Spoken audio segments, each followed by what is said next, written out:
So how are things going with the take-home? It's just staring back at me. Still just staring at you? I want to burn it. You want to burn it? Is that what you said? I second that. Well, please, like I said, reach out for help. Don't go too long on your own without asking. Like I said, they're designed to make you think a little bit, so, and force you to ask questions. So, it's due, what, a week from today? Yes. Don't wait till like Sunday evening for any of these. Don't wait for like the day or two before, because you need the time. Right? I've had very good students be like, oh, I'll knock it out, a few hours, it doesn't happen. So, all right. We need to get down to business because we lost that one day. We need to try and get caught up a little bit. So we've finished class and I had to cut out at the end. I apologize. And I was asking you to find a vector perpendicular to this plane. And did anyone have any issues with that? No? Okay, so I wanted to state something I didn't really state last class. And that's when we do a cross product between two vectors. All right, so we have, let's say, vector u and vector v. All right? When you take these two vectors and slide them so that they are tail to tail, all right, and you cross them, you're going to get a new vector, right? And that new vector is orthogonal to both of these. Now, what I did not mention was that that vector is going to follow the right-hand rule, which means that it will come out orthogonal to both, but if you get your right hand, this was the vector u, right? So if my fingers are in the direction of vector u, and I curl my fingers towards v, here's v, then the cross product vector will come out pointed in the same direction as my thumb. All right?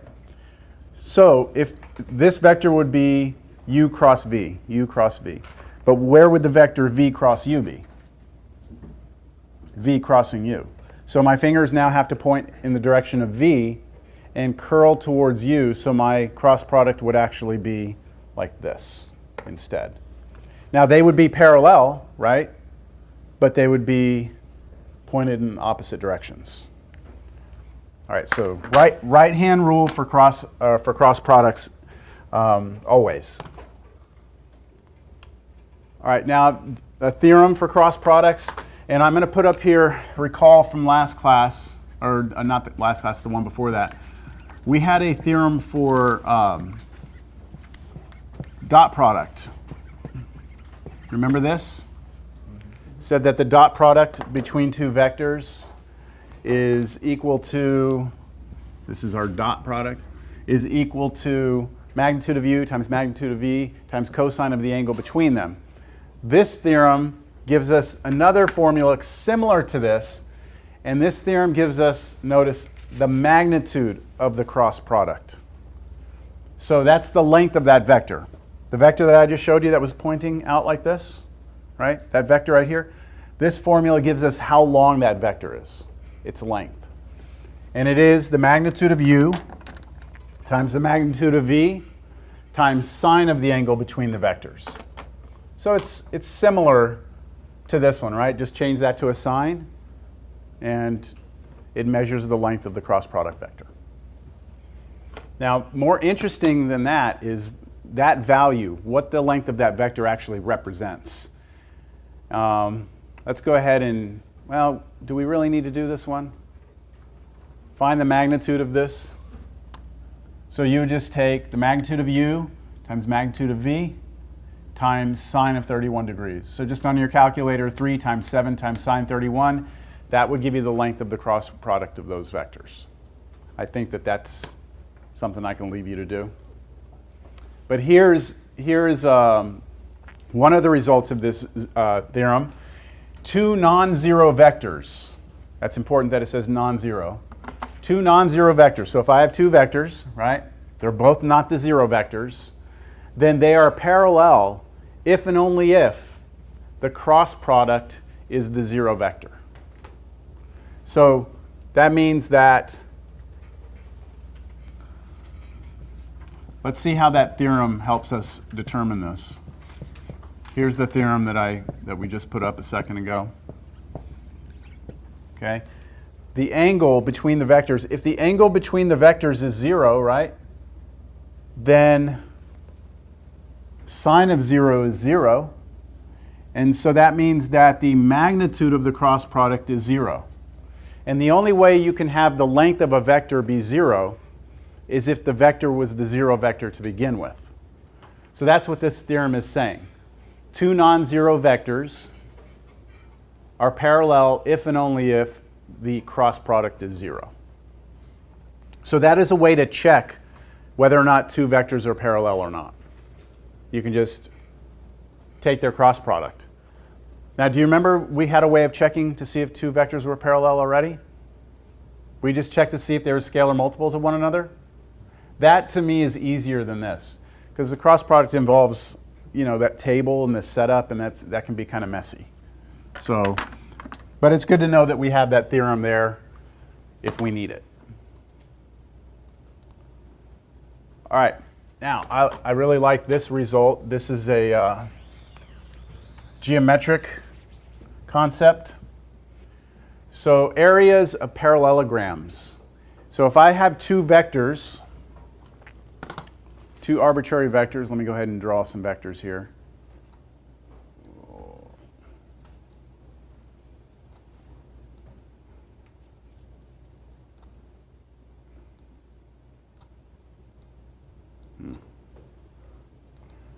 This is not looking as good as I wanted it to.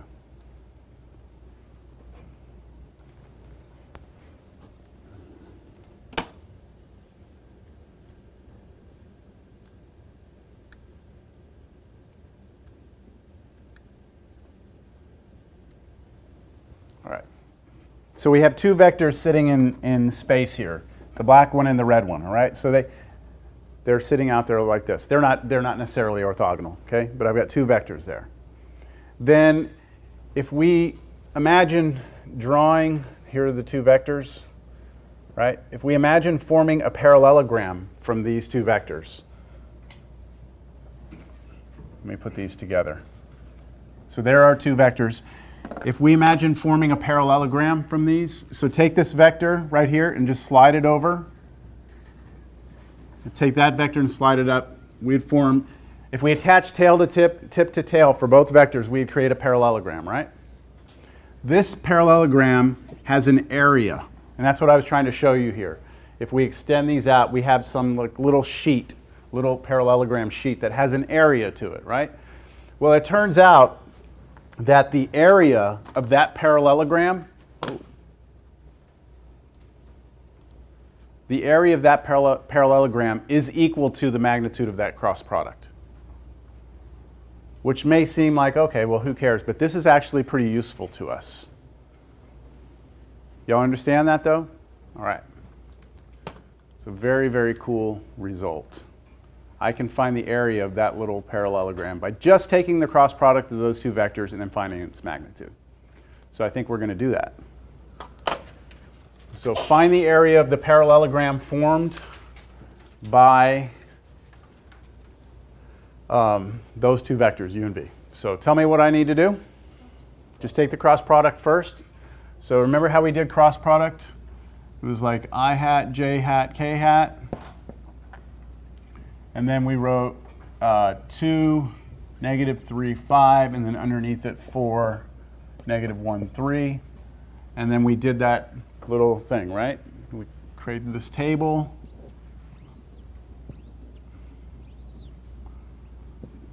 All right. By the way, most of your calculators, the fancier graphing calculators, have built-in cross-product function on them, and I'm okay with you using those on the in-class tests. If your calculator does not do it, I can help you. Some of them we can program your calculator and actually write a program to do a cross product. But you just have to come visit me on my office hours and we'll figure out how to do it. All right, so let's do this. To get the I, we're going to cover up this column and then do the determinant on this little 2 by 2. So what would I get there? -9 plus 5, so what? Negative 4. So we're going to get negative 4 here. And then to get the j, we cover up this, we get 6 take away 20, right? Which is negative 14, but then change the sign. So 14, and then last one, cover up this. Negative 2 plus 12, 10.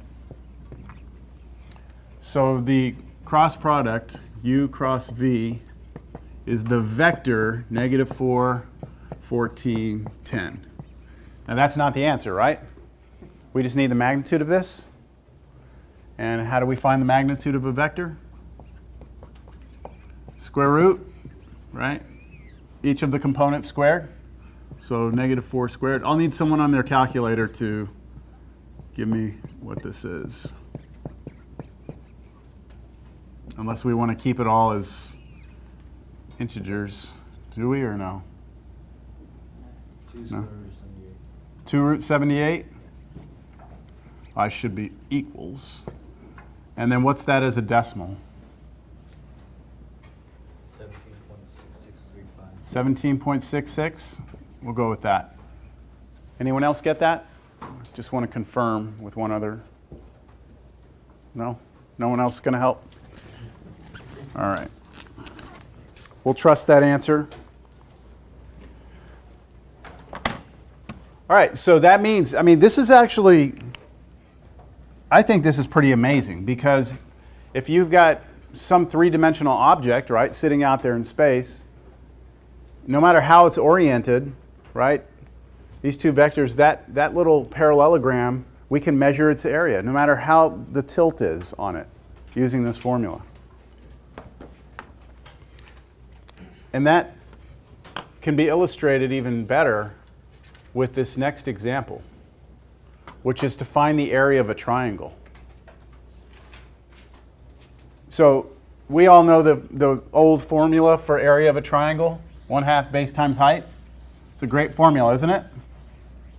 We love that formula, 1/2 base times height. But the problem with that formula is that it requires our triangle live on a flat sheet of paper, and it requires that we know both the base and the height.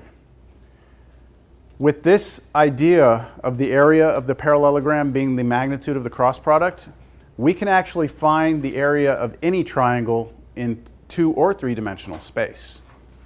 So before we do this one, I want to do one that's more simple than this, but I think a little interesting. So let's hold off on that.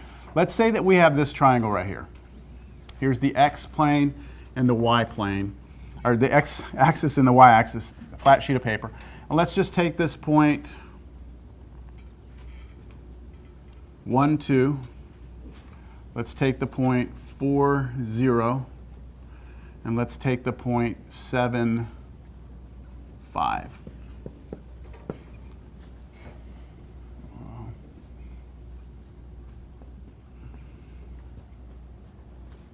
That's obviously the point 4, 0. All right, so let's take that and let's draw a triangle connecting these together.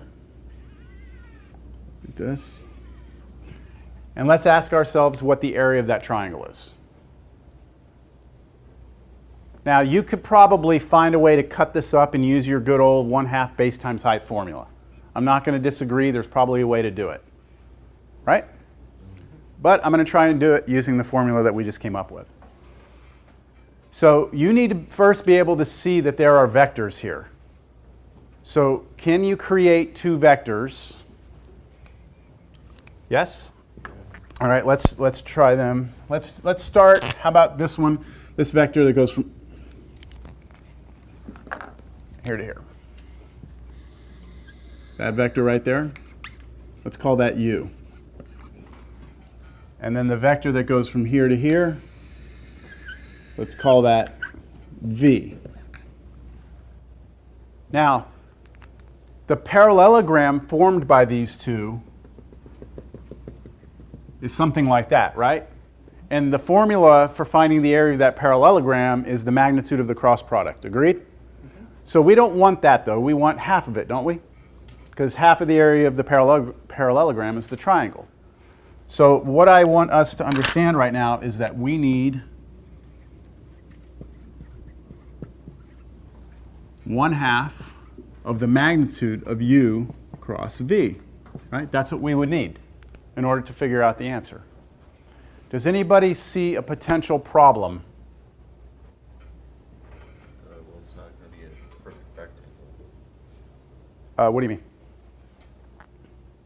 Would it not be a perfect rectangle? Like, because the vectors aren't always going to be even. Oh yeah, no, it's a parallelogram.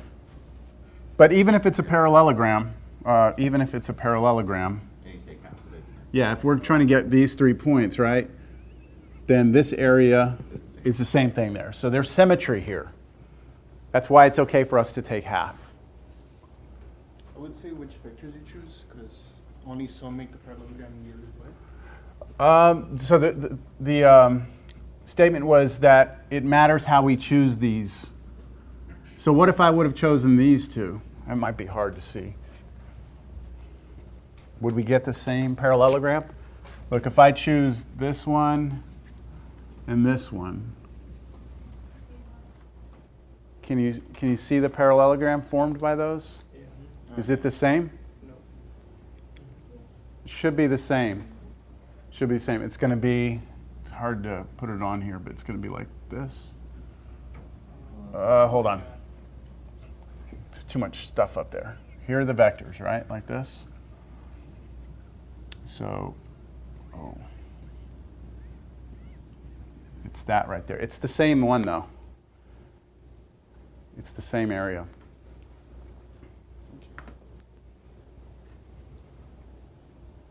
I think we would have to maybe do it on graph paper to be precise so that you would believe it. But that's not what I was trying to point out. There's something else. Yes? We talked about this in my office. You asked me, what's wrong with these vectors? If I come up with these two vectors, let's get back to the red ones. What's the problem with the two vectors that you would come up with here? Where do they live? Two-dimensional. Two-dimensional, right? These are two-dimensional vectors. And to do a cross product, you need three-dimensional vectors. Do y'all see that that's a problem? Okay, that's okay. There's an easy workaround for that. We're just going to act like this lives in three-dimensional space. In other words, the z component, we're just going to let it be 0. Understand? So let me actually write down these points. I'm actually going to say, hey, this point 40 is actually the point 400. And this point here is going to be 750. And this point right here is still 1, 2, but then 0. See, do you see what I've done there? I've extended this picture that's living in a flat sheet of paper out in a three-dimensional space, although the points don't actually come out into three-dimensional space. And now let's get the cross product. Now, can you tell me where the cross product is going to live when you actually do this cross product? Is it going to be on that flat sheet of paper? No, it is going to be sticking out in three-dimensional space like this. Well, will it be this way or into the board? Into the board. If I cross u and v, right-hand rule, fingers have to point out in the direction of u and curl towards v, my cross product should go this way. So that vector that we get lives in three-dimensional space, and its length is the area of the parallelogram. Okay, so there's a lot of things going on right now, aren't there? I mean, just you got to kind of keep track of.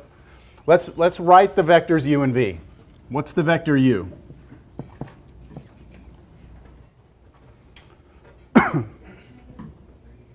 So you're going from this point to this point, right? So this minus this. So -3. -3,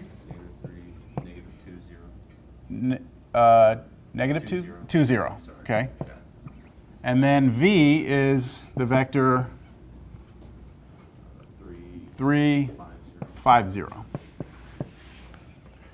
Now, I after doing lots of these cross products, I start to, instead of drawing that table, just when I do cross products, I put the two vectors like this, and then I just put I, J, K right above it, and then I'm going to do my cross product just right here. Does that make sense? Instead of drawing the table out, it just saves me time of having to do it over and over. So U cross V will be, let's see, cover that up, 0. Cover this up, 0 again, right? I'm getting 0. Okay. And then the last one, negative 15 minus 6, so negative 21. That is just a vector that's pointed where? It has no x or y component, so it's just z. So it's parallel to the z-axis, isn't it? Does that make sense that it would be here? I know we said it's pointed in to the page like this, pop through the other side of the room, but it's got z component only. It has no x or no y. So it matches what we think would happen. And what's its magnitude? What's the magnitude of this vector?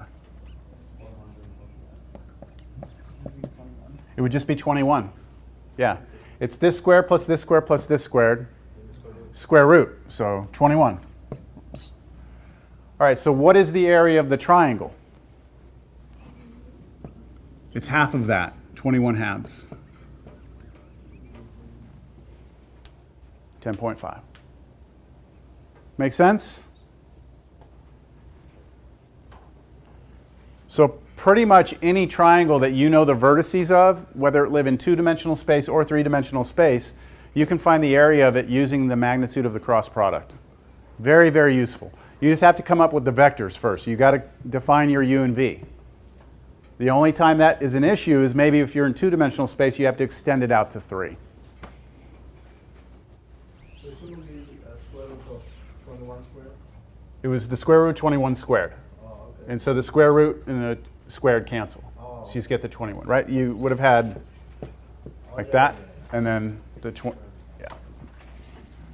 Yeah. Okay, so I think on this one, I'll let you do that on your own. Because that problem, I think, is even more set up already, right? You give you 3 points. You just you define some vectors, cross them, find the magnitude, and we're in business. In fact, did I ask y'all to do that earlier? Cross those? Oh, right here. Find the vector. Are those the same points? Find the vector perpendicular to this plane. Yeah, the same. They were the same points, right? Mm-hmm. So do you remember back on this example we found, did we find this one? Did we find that vector perpendicular to this that passes through those? Yeah. That's when I left class? You did it like What did y'all get for an answer? 35, negative 15, 15. 35, negative 15, 15? Yeah. Anybody else get that? Or who else got that? Anyone else get that but negative? Yeah. Anyone get something different than that? What'd you get? I got 40, negative 15, 15. 40, negative 15, Negative times negative. and then what again? Minus negative. 15 again? Uh-oh. Something different than that? yeah, 40, 15, negative 15. 40, 15, negative 15. Uh-oh. Minus Any others? negative 40. Negative 40. What? 15? No? Oh, I did this right. Oh, yeah. No? You. Opposite of which one?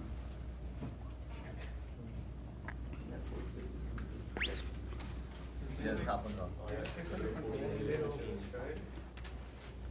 We should all have at least a scalar multiple of each other here. I got the opposite of the last one. You got the opposite of the last one, so you had negative 40, negative 15, 15? Okay. The top one's wrong. You were drawing the top one. Yeah. Okay, we're drawing the top one. How about the second one? How many of you got one of the last two? That's looking like a strong candidate for the correct answer. This is up in the air. Well, I'm going to let y'all resolve that. If you got this and not one of these, I would check. Now, I need to find the magnitude of that vector, right? Because that's the cross product, one of these. I'm not sure. But if I take the magnitude, it doesn't matter. Look, even if this one's wrong, I'm going to square each of these, right? And take the square root, so it's not going to matter, but are y'all okay with me not working through that one? I feel bad that we don't have like the answer up here. I'll get the cross product in a minute. I'll do it on the computer. So this problem here that's saying find the area of the triangle with these vertices, it's the same vertices. So you create two vectors and you cross them, which is what y'all did. Here they are. Find the magnitude of these now, right? And then take half of it. Don't forget to take half. Right? So half of the square root of 40 squared plus 15 squared plus 15 squared. Notice I'm not putting whether or not these are positive or negative, because I really don't care, because I'm going to square them, right? Whatever that is, that's the area.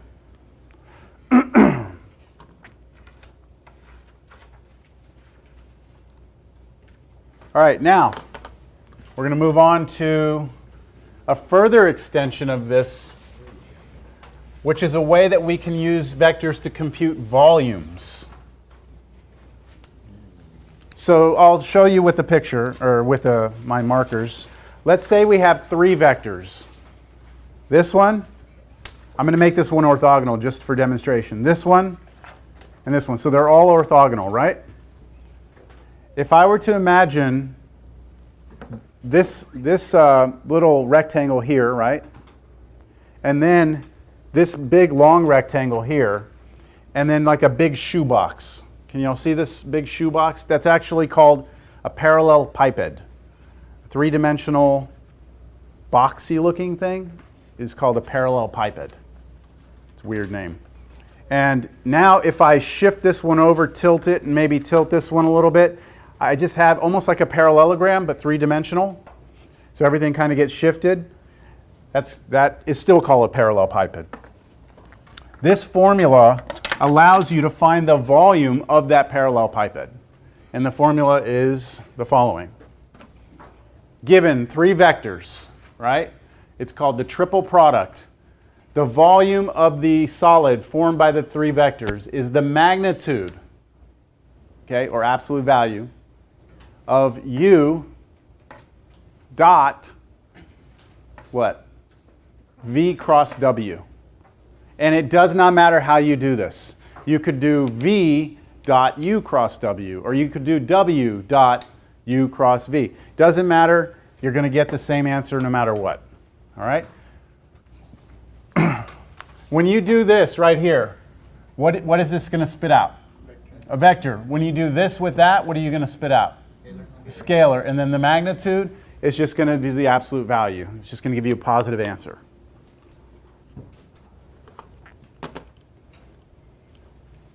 This is just a picture, tries to show you a parallelepiped. It's kind of hard to see it, but can you all kind of see the parallelepiped there? That's tricky.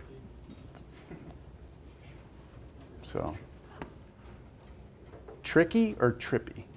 Tricky. With the P? Yeah. Okay.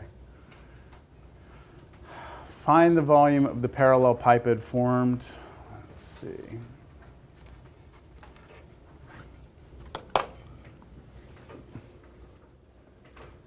All right, I guess we'll do it.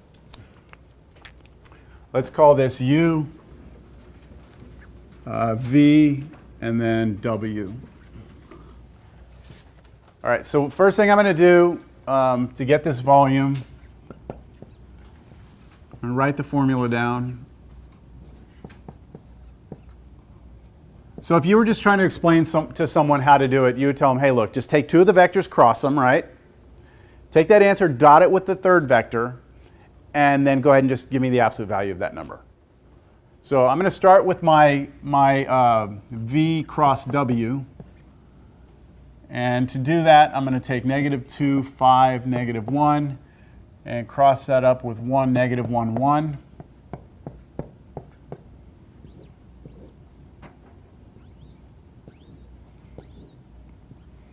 And let's see how quickly we can do this here. 5 minus 1, so 4. -2 plus 1, -1, but then change the sign, so 1. And then, 2 take away 5, so -3. Okay, so that's my V cross W. So here's what I've got. Absolute value, U is the vector 1, 4, 6. And I'm dotting that with the vector 4, 1, -3. And dot products were pretty clean, right? It's 1 times 4, so 4 plus or minus here, minus 18. And that's going to be -10, but then absolute value, so 10. 10 units, whatever the measurements are here, 10 units. We good? But does it matter what vectors you choose to cross? Nope. Amazingly, it does not matter. You could have done V dot U cross W, you would get the same result. That's nice though, right? That it doesn't matter. All right, I guess another application of cross products is used in physics when we deal with what's called torque. So torque, right, if we tighten a bolt by applying a constant force to a wrench, then we produce a turning effect. The torque is a vector which represents the tendency of the bolt to turn. Torque is defined by a cross product. It's R cross F, where R is the position vector of the rigid body, the wrench, and F is the force acting on the wrench, or the force acting on the wrench. So I have an animation here that kind of gives you a good idea here. So this animation, this R is the actual wrench, okay? And then the red is the forces being applied at the tip of the wrench, okay? That would be where you're holding your hand. And the red vector represents the direction in which the force is being applied. And so I have the computer calculating the torque vector, and it's also calculating the magnitude of the torque, which would be the absolute value of the cross product, which now is 15. So what I want you to notice, what should happen if I take my R vector and make it longer, and I don't touch the F vector? What should happen if I move this point out? What do you think is going to happen to the torque? Decrease. Decrease? Oh. Increase? Yeah, it should increase. So torque, if you have a small wrench, right, and I apply a force to it, what is that compared to a longer wrench pressing with the same force? I should get more mechanical advantage, right? The longer that arm is, the more force I should get. So if I extend this out, let's just keep an eye on the magnitude of the torque, which was, which was 15. It was 15, but look, I bring it out like this and notice it got longer, right? Or it got bigger, 20 something. Agree? Sorry? What happens once, like, the force applied, it's perpendicular to the... Okay, so what happens when the force is perpendicular to the wrench? You think you're going to get a maximum torque? Let's go past it and see what happens. Right now we look like we're at about 25.3. What happens when we go past it? Well, the force is getting longer too. The reason why, I think what I'm going to answer your question in a second. The reason why it's getting bigger is because the wrench is getting longer. Okay? But if we keep the wrench the same size, let's just keep it that size right now, and move the force instead, then what you were referring to will happen. So let's just take our force. Right now our torque is about 20, right? If I move it across here, got bigger, and then if I keep going this way, I got to keep it the same length though. That's kind of hard to do. See, you can be anywhere, like imagine a little circle. Okay, a little circle like this. If our force stays somewhere on that circle, that means we're applying the same force because the length of this red is the force, right? So if I stay on that little circle, then if I go this way, my torque should get less. And if I come this way, that's like a maximum torque. And then over here, I'm going to get a smaller torque. Now, there's a very, very simple way that we could actually understand why that is.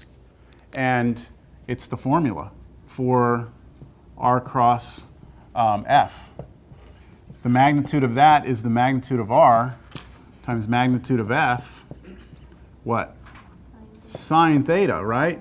And if the length of your wrench doesn't change and the force being applied is always the same, then the torque will be the biggest it can possibly be when that number is the biggest it can be. And the biggest that can be is 1, and that happens at what angle? 90 degrees, right? So that's why if you've ever used a torque wrench before, anyone ever used a torque wrench? So what is a torque wrench? It makes sure that you tighten a bolt. You don't over tighten it. You don't tighten it too much or not enough. And you put it on there and you turn and it'll click when it gets to whatever torque you want. When you do that, they are very specific about where you place your hand on the wrench and the angle at which you're pushing. You're supposed to push 90 degrees and apply that force at the handle where it's supposed to be held. You're not supposed to come in from the side. You're not supposed to hold the wrench further up.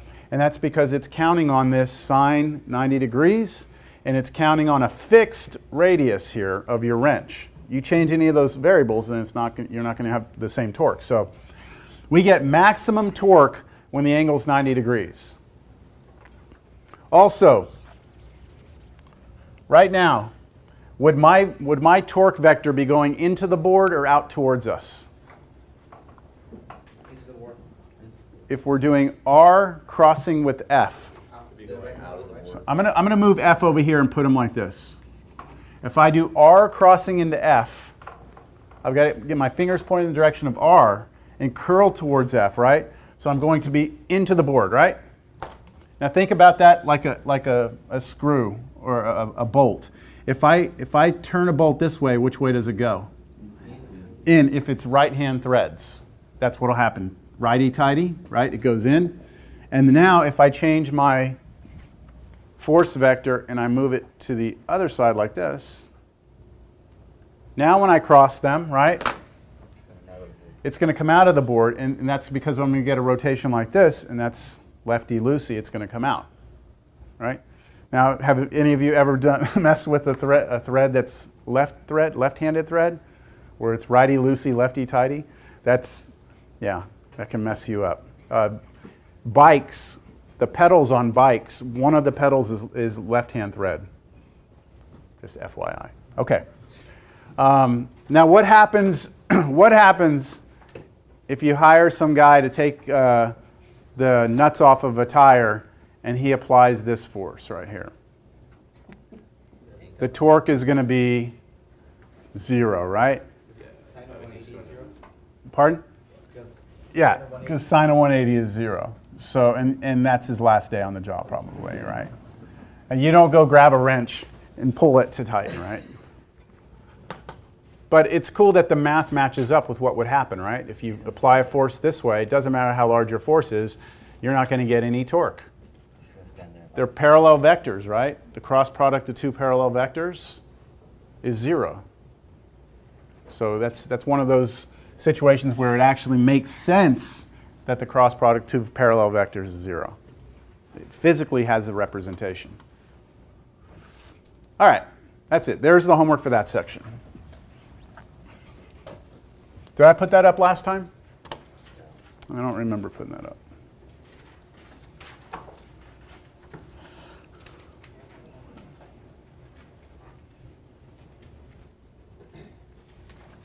And now we're going to move into 10.5. Pretty much everything up to this point has been formulas, right? Dot product, cross product. Yes, you've had to understand some vectors. Now we're going to start to get into some things that, this is where we start to hit a little bit of turbulence, okay? You start to feel some bumps now. Every once in a while there will be that, whoa, shit.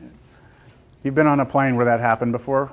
Have you ever had that one, oh, shit. You just kind of see it all come down for a second, and then you're like, okay, it's all right. We'll be okay. I remember the worst flight I ever was on. I forgot, I think we were flying into somewhere in Orlando, I think we were flying into. And I had these stupid seats that were backwards on the plane. So I'm facing, like I can see all the passengers, right? And I'm sitting there, and we fly into the worst turbulence. And just the look of fear that I could see, just, oh my gosh, it was horrible. We made it, obviously. All right, 10.5, equations of lines and planes. Seems simple enough, right? So some things to get out of the way first. And I'm even going to have a preliminary concept before this preliminary concept, which is remember in your life up to this point, lines, y equals mx plus b, right? Example, y equals 3x minus 4. We could graph this line, right? This is stuff you did pre-algebra. You probably learned how to graph a line like this. This is our definition of a line up to this point. That's the cleanest one. We are actually going to kind of throw this out the window. And the reason why is because we need to be able to define a line in three-dimensional space. And this equation is not going to fly in three-dimensional space. So we have a totally different approach to defining lines. So we want to kind of wipe the slate clear in your mind for now. Just put this way on the back burner, back burner, your whole idea of lines. And just kind of have an open mind now about this new definition. Now before we get to it, some things about vectors. If we're given two vectors, R0, I'm going to say R sub 0, or I'll say R0, or I'll say R naught, and R sub 1 or R1. If we compute R1 minus R0, the resultant vector is equivalent to a vector from the tip of R naught to the tip of R1. Okay, what? What is that? So let me try and illustrate. I'm going to draw a vector, R naught. I'm going to draw another vector.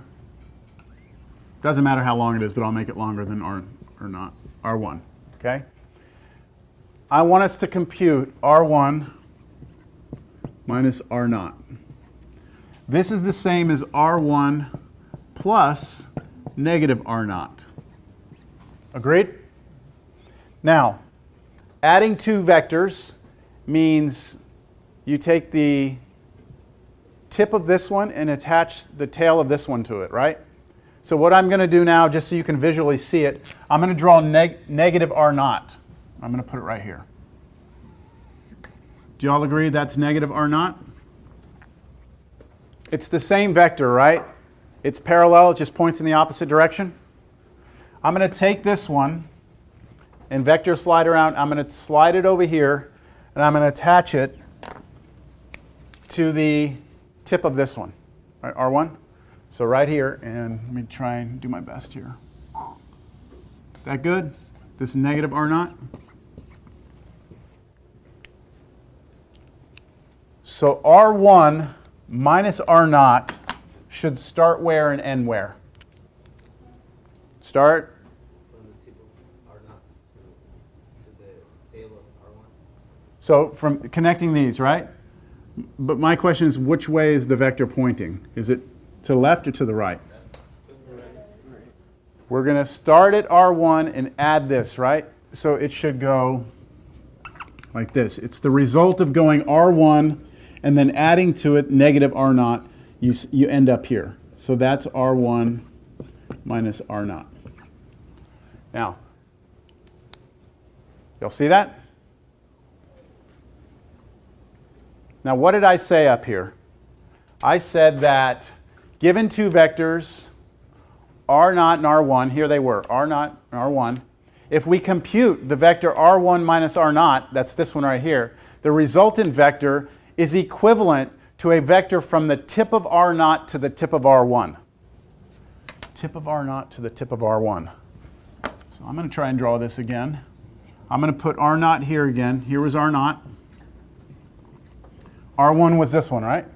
I'm going to slide it and attach it here like this. Y'all see R1 like that? Yeah? Do y'all agree that this vector right here is this vector? My drawing's not very good. I would agree that that's not a good drawing, but can you rationalize in your mind that that's the same vector? And doesn't that vector go from the tip of R naught to the tip of R1? Yes? Okay, just you got to remember this picture. If you have two vectors, R naught and R1, and you take R1 and subtract R naught, the result is a vector that goes from R naught to R1. That's your resultant vector. Now I need that to set up the rest of everything. All right, here we go. I have some animations here that might do a better job of that. Let's see how it goes. All right, so now, lines. This is our classic two-dimensional line there, right? Every line has an infinite number of points, doesn't it? What I want us to imagine now is that those points, instead of drawing them as points, we want to look at them as being the tip of a vector. And all these vectors are oriented at the origin. So this point right here, corresponding to that point, there is a vector going from here to here. Corresponding to that point, there is a vector going from here to here. And to that point, vector from here to here. And there are an infinite number of points, right? Which means that there are an infinite number of vectors that actually make up that line. Yes? Okay. We're going to try and find a way to generate all those vectors. We're going to try and come up with a formula that will create all those vectors, all infinitely many of them. And here's how we're going to do it. We're going to start off with this picture. I'm going to take a single point on that line. I'm just going to pick it arbitrarily. And I'm going to call the vector going from the origin to that point R naught. Got it? This point right here, we're going to call it X naught, Y naught. Okay, that's what this is. Then the vector, right, the vector going from the origin to that point is the vector X naught, Y naught. See the notice the difference in notation? That's the point X naught, Y naught. This is the vector X naught, Y naught. That's the definition of our R naught vector. Then we're going to pick a second point. And that second point, we're going to call it X1, Y1. And there's another vector now going from the origin to that point. That's the vector X1, Y1. How many points do you need to define a line? You should just need 2, right? That's all we've ever needed in the past. So this right here should be enough information for us to define the whole line. So now how do I come up with all those other vectors, right? Here's how I do it. We're now going to compute that subtraction, R1 minus R naught. And that's going to create a new vector, isn't it? And that vector, this is it right here. I did it in red. But we said, and you agreed with me, that that vector is equivalent to the vector attaching the tips together, isn't it? And can anyone tell me about this vector v? Yeah, every point now on this line is somewhere on this vector v. If we scale v, right, then we can get to all the other points. So right now, if you look at this, to get to this point, right, if I wanted to get to this point, here's what I could do. I could go out R naught and then go over v, right? And I would get to that point. What if I just wanted R naught? I would just go R naught and then I wouldn't add any v, right? Here, to get to this point, I go R naught and then I add a single v to get out there. What if I did R naught in 2 of the v's? I would be out here at this point, right? So that would give me that one. If I went R naught and then I subtracted a v, I would be back here at this point. And you can, I hope, imagine that to make up the line, all we're going to do is take R naught and take all scalar multiples of V. And if you take all scalar multiples of V, then you're going to create all the points on that line. And that brings us to our final formula. And it's what we call the vector equation of a line. And this is big time. You need to know this. It needs to be burned into your brain. So no more y equals mx plus b, all right? No more y equals mx plus b.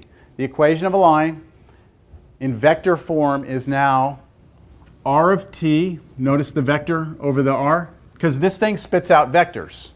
This is a function. You're going to plug something in. What are you plugging into the function? What's the input of this function? T. You're going to plug in a number t, and it's going to spit a vector out, all right? Now, what it's going to spit out is r naught, which is a vector, plus some scalar multiple of v. Here, t is the scalar. V is what we call the direction vector of the line. That was that red vector, right? That was parallel to our line. It's called our direction of the line. R naught is the vector formed by, someone has to give you 1 point on the line for this to work. And that's how you define your R naught. And then V is your direction vector. All right, the rest of this I'll go through it as we work through an example. There's parametric equations and then direction numbers and symmetric equations, but let me get to that after we do an example. I want us to just first do one. All right. The points 3, 6, and 7, 14 lie on a line. Find the vector equation of this line. Find another point on the line. Find the parametric equations of the line and symmetric equations. I have not talked about parametric or symmetric, but I'm going to talk about them as we work through this. 3, 6, 7, 14.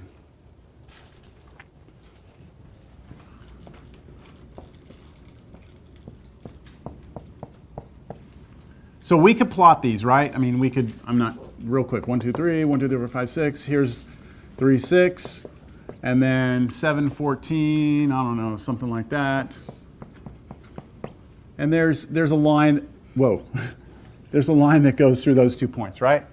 And I want the vector equation of that line. Vector equation. So what do you need? What is required for you to come up with the vector equation of a line? You need 1 point, and the direction of the line. That's what you need. Got that?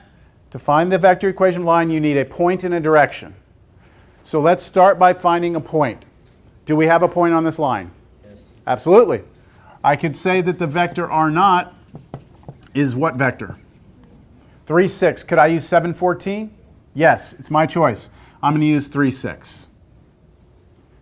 Now, the critical part. You need the direction vector. The direction vector is V. And that vector is the vector that goes from this point to this point, or the other way around, from this point to this point. So you're trying to come up now with this red vector. That's your V. Your R naught was right here. So what is the direction vector V? It's this one minus that one. Okay, so as a vector, you have to treat this like a vector. So what's the vector 7, 14 minus the vector 3, 6? 4, 8. Don't understand what we just did? These are these are 2 vectors. And now I'm ready to write the formula. R of t equals R naught, which was 3, 6, plus t times the vector 4, 8.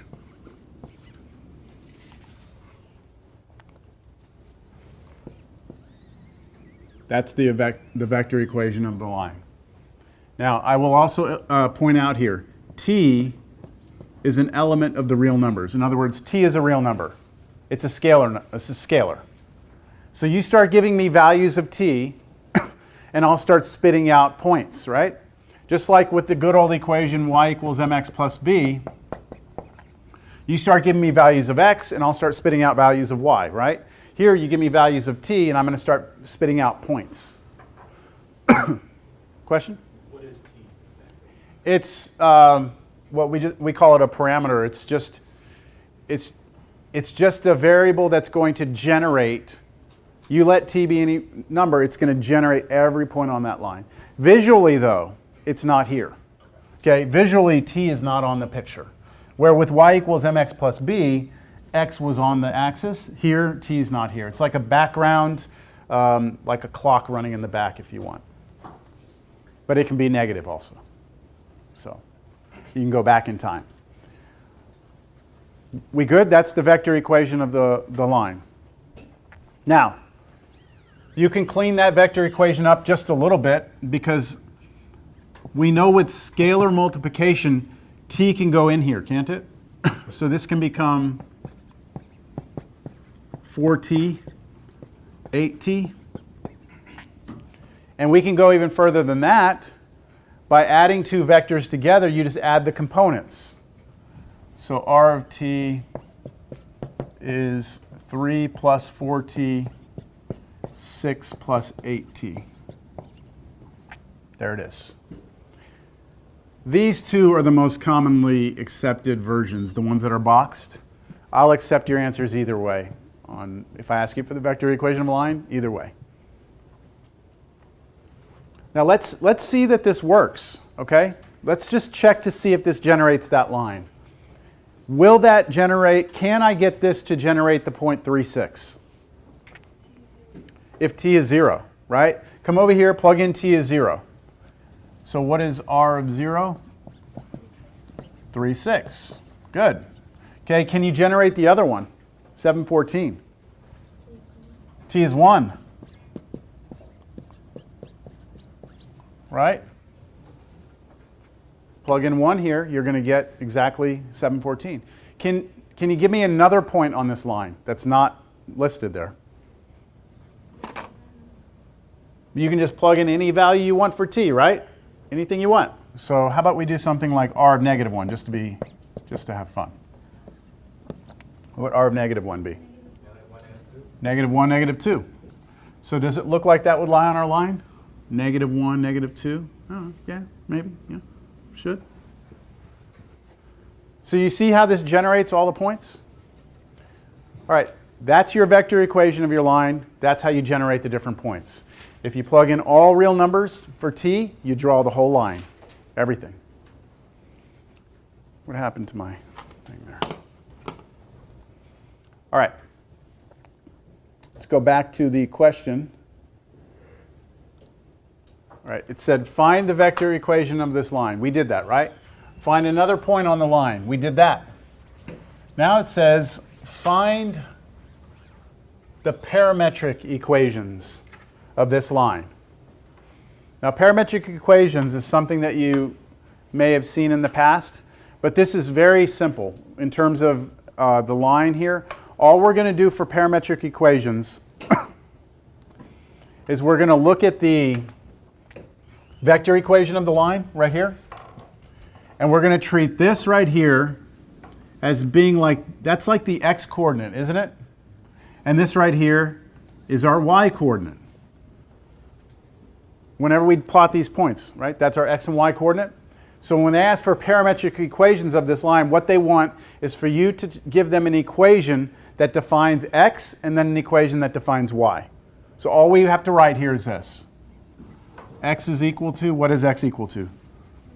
3 plus 4t, and then comma, y is equal to 6 plus 8t. And that's it. Those are your parametric equations. You're just writing down the x component and y component in two separate equations. Straightforward? All right. Now, the symmetric equations have to do with the fact that both of these equations contain what variable? What do both of these contain? T, right? So could you solve this for t? Yes. Could you solve this for t? Yes. If you do that, they're both equal to t, you can set them equal to each other, couldn't you?